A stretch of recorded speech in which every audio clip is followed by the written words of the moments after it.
Hey, it's Pops, and Joker Voice and I were discussing Buck Rogers, and that kind of took me down the rabbit hole of Buck Rogers and comic books, which led me to Frank Frazetta. So let's go on this journey a little bit together, find some stuff that you may not know about, you may think is cool too.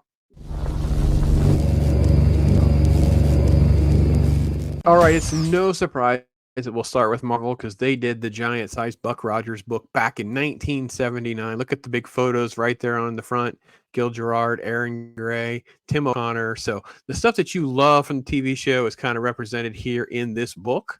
This is kind of got everything you want with the whole Buck Rogers, the 20th century setup. 1979, father accompanies 10-year-old son to the movies Saturday afternoon, just see his father did decades earlier. So got this great little intro, great little stuff here. Universal had provided over different photos, and then you have sort of this comic book adaptation that kind of goes through the series and kind of set up. But look at the art. Look how good this was done. I have to be honest, I had forgotten how good some of these details were. And Marvel did a really good job back in the day of really trying to get things to look right and feel that it was at least similar enough that we as kids were totally convinced. It was really spot on for us. So, a great book. Um, nice, nice to kind of relive this series from my childhood. I really hadn't thought about this very much. I haven't really dusted off the physical copy because I didn't see this available for streaming anywhere. So look at Twiggy. There you go. That's so good. Yeah, so definitely a lot of great memories that kind of came to light as I was looking for this. And of course, then I went backwards a little bit, and I hadn't talked about anything Frank Frazetta in a while anyway, so I thought it'd be a good chance for us to do that and relive that a little bit. I didn't go all the way back to the very beginning. This is issue 209 of Famous Funnies. And these are books that you are probably going to have a hard time tracking down. 10 centers with this bright yellow color, red and blue text. I don't know. Look at the black edge on the side here. There's Frank's initials here, signature and initials here at the bottom. This is some really good stuff, dated 1953 in the inside here. And then you kind of get to the story. So it really is just some super cool stuff to reminisce about. And I really do love the fact that they did such a great job of telling tales back in the day. This was the glorious sci-fi emergence in that era. It just exploded, and it's kind of fun. It's kind of cool to look back and look at all of that. But I really just wanted to highlight a little bit of this Frank Frazetta covers because people really talk about his fantasy art and things like that. But look at this sci-fi stuff. All the details are here. Intricate musculature, the details and the shadowing and the creases of the costumes. Super, super cool. Let's jump ahead to issue 210. 210, we get this crazy underwater creature here. Again, look at the details that Frank Frazetta had always allowed with the hair, the muscles, her hair flowing around, the air bubbles. We have these great, great covers, and I don't think people are out there hunting down Buck Rogers stuff. So might be the great time to look for some of these beautiful, beautiful books. Here's a different type of scan. They kind of redid it for us here, and then there's kind of like a little bit of the inside and the action. Look at that. That's actually really good art. Really, really cool stuff from back in the day.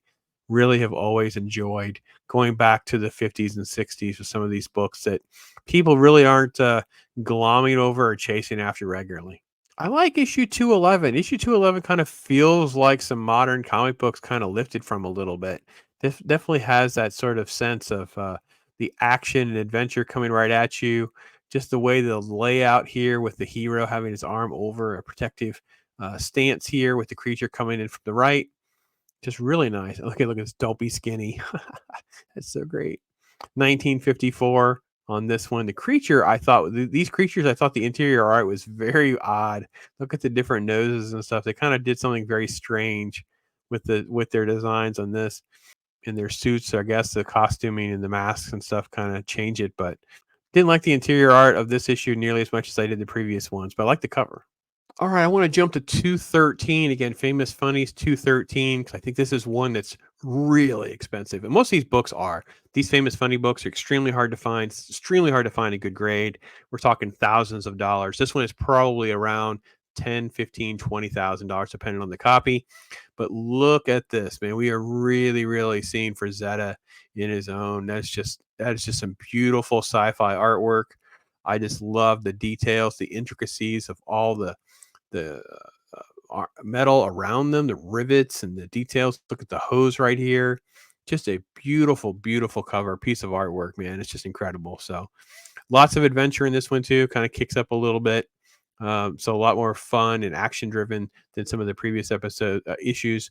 This one was it definitely stood out to me, but man, this cover was just tremendous. All right, Dynamite. This is a 2009, not my Buck Rogers. I didn't care for the cover, the different variations here. Now, I didn't read this. I have not read it. I don't think.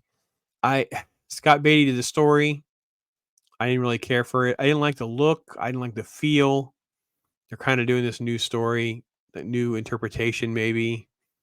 Yeah, I just didn't really care for a lot of the elements that I saw here. Definitely didn't feel as connected to the show that made it all famous. And that's fine. I mean, I understand the reinterpretation, trying to do something different. And again, I didn't give it a read, so I don't totally know if Scott Beatty's story is going to be something that I would enjoy or not. But this is definitely a lot more modern, a lot more conducive to newer books.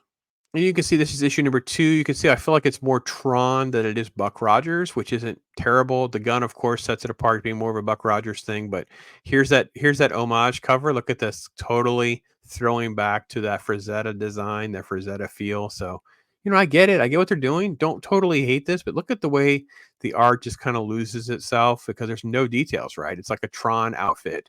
So all this black is solid, but just completely blends into her costume as well. So yeah, I just didn't care for that. All right, there's one last interpretation I don't think I've ever seen. This is 2013. Howard Chaykin got permission to do this Buck Rogers stories through Hermes Press. This is his art, his style. Everything about this is Howard Chaykin. He's got a little thank you here to the Dilly Family Trust, the people that own everything. This was done, it's printed up in Canada. I was really unimpressed with my first little scan. Just there's so many dead panels, not a lot going on.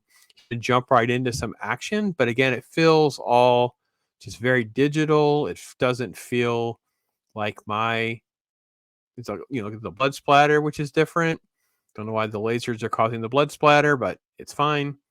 And I just don't feel like I'm in look at the weird stance he has right here. I don't know what we're going for. I just don't feel like I'm in my Buck Rogers world. That's all. So not going to hate on it. Didn't give a lot of read to it or give it much chance, but that's my thoughts. This is the cover of issue 2. You can again see I don't feel Buck Rogers. This felt, I don't know, is it wrong for me to say this kind of feels more like Rocketeer than it feels like Buck Rogers? Look at the design right here.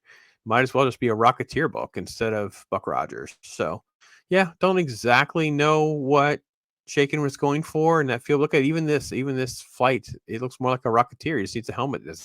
So all in all, yeah, down my memory lane, Buck Rogers was a regular watch for us. Obviously, in the post-Star Wars universe, Trek was exploding. Superman's a big deal. Along comes Buck Rogers. We had Logan's Run. We had this sci-fi horror stuff that was all coming into fruition over the course of the end of the 70s and into the early 80s. So Buck Rogers was part of that and kind of forgotten, like just can't seem to get off the ground to find footing in fandom that's kind of being resurrected yet. So I don't know. Thanks for the memory lane there, Joker. Appreciated that.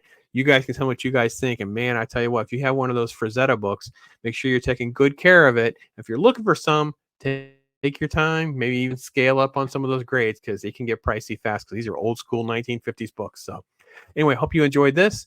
Love hearing from you guys. Take care. I am Pops.